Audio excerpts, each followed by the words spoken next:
Situata bëhet alarmante kur zbulohet se Ozlem është zhdukur. Policia nis kërkime ndërsa askush nuk e di se ku ndodhet dhe çfarë i ka ndodhur.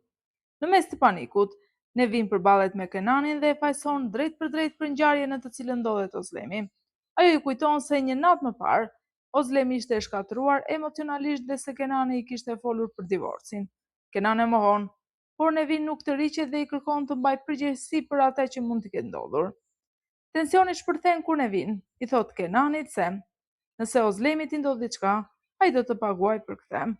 Kenan përpiqet të qetësojë dhe thekson se edhe ai është jashtëzakonisht i shqetësuar për gruan e tij.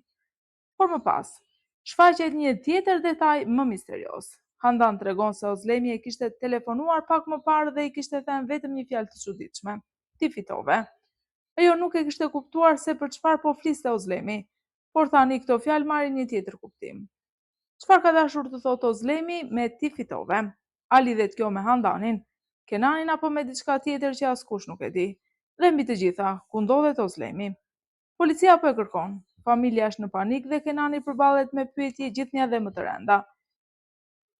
Ndërsa në këtë skenë, kërkimet për Ozlemin vazhdojnë, por një zbulim i papritur e bën situatën edhe më alarmante.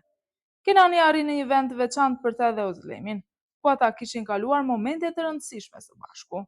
Kur të tjerët e pyesin nëse ky ishte një vend i veçantë për çiftin, Kenan pranon se aty mund të ketë nisur gjithçka për ta.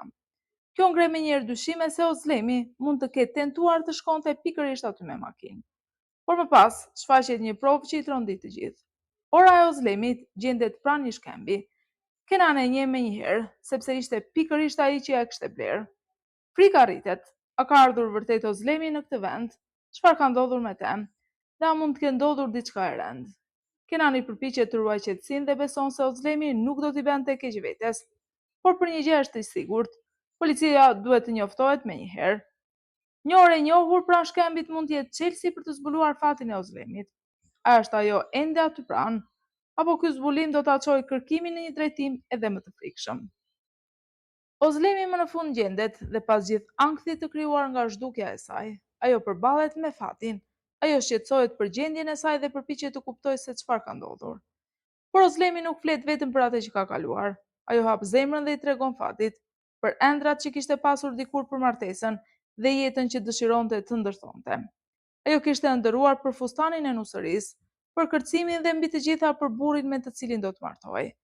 Për Ozlemin, ëndra u bë realitet kur u martua me Kenanin, burrin që e bëri të ndihej sikur po fluturonte.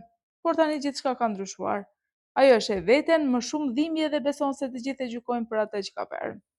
Ozlemi pranon se ka tradhtuar shoqen e saj më të mirë, pikërisht personin që kishte qenë pranë saj në ditët më të vështira.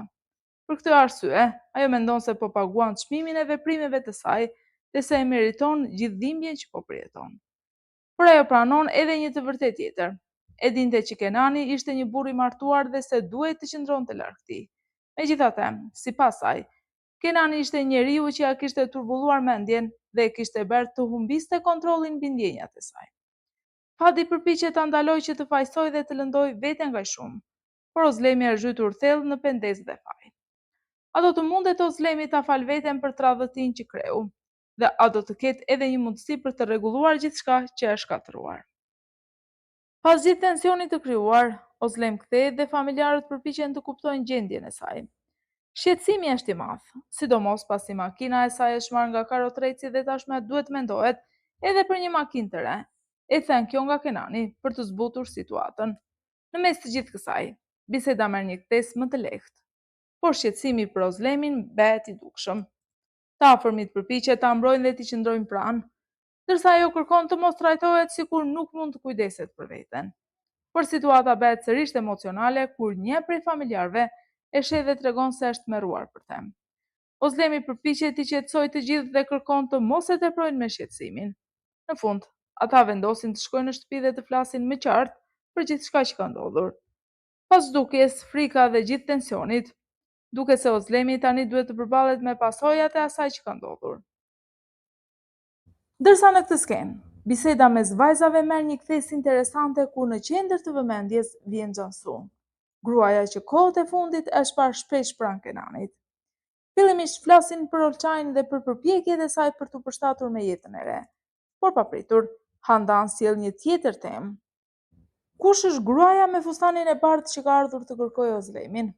Kur përmendet emri Xhansus, situata ndryshon menjëherë. Handan tregon se Xhansu po bashkëpunon me njerëzit e Kenanit dhe se janë përfshirë së bashku në një tender. Por ajo që e shqetëson më shumë nuk është puna. Ajo e ka parë Xhansu krah për krah me Kenanin. Menjëherë vajzat e kuptojnë se pas gjithë kësaj fshihet xhelozia e Handanit, por a është thjesht një keqkuptim apo Xhansu po afrohet vërtet gjithnjë edhe më shumë me Kenanin. Një emër i ri hyn në mes të historisë dhe mund të trazoj edhe më shumë marrëdhëniet. A mendoni se mes Kenanit dhe Xhansus ka vetëm punë apo po lindte edhe diçka tjetër? Kenan vendos t'i dërgojë një paketë të veçantë Xhansus dhe për këtë detyrë angazhon Olçajin. Kur paketa mbërrin, Xhansu habitet kur mëson se është dërguar nga vetë Kenani. Brenda ndodhen një palë këpucë, të cilat Kenani ja ka dërguar si një lloj kompensimi për një incident të vogël që kishin pasur më parë. Xhansu e vlerëson shumë gjestin dhe e përshkruan Kenanin si një njeri tepër të kujdesshëm. Por ajo që tërheq më shumë vëmendjen e Xhansus është fakti se Olçai tregon se e njeh Kenanin prej shumë kohësh dhe e konsideron pothuajse si një vëlla. Xhansu i thot Olçait t'i përcjell Kenanit falenderimet e saj. Po përse Kenan po kujdeset kaq shumë për Xhansun? A është kjo vetëm një marrëdhënie biznesi apo pas kësaj dhurate fshihet diçka tjetër? Një dhuratë e vogël mund të shkaktojë dyshime të mëdha. Pas orëve të ankthit, më në fund vjen lajmi që të gjithë e prisnin. Operacioni Jusufit ka kaluar me sukses.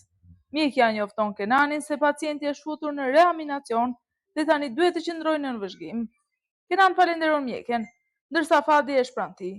Por menjëherë pas lajmit të mirë, Kenan vendos të kërkojë ndihmë edhe për një tjetër person të sëmurë rend, një i afërm i Fadit që prej kohësh po lufton me një sëmundje të rëndë. Mjekët e tij kanë arritur në pikën ku thonë se nuk mund të bëjnë më shumë. Shpresa duket e fundit, derisa mjekja përmend një emër tjetër, Doktor Niyazin, një nga specialistët më të mirë, i njohur për raste shumë të vështira. Ato të jetë ai mjeku që mund të sjellë një shpresë të re.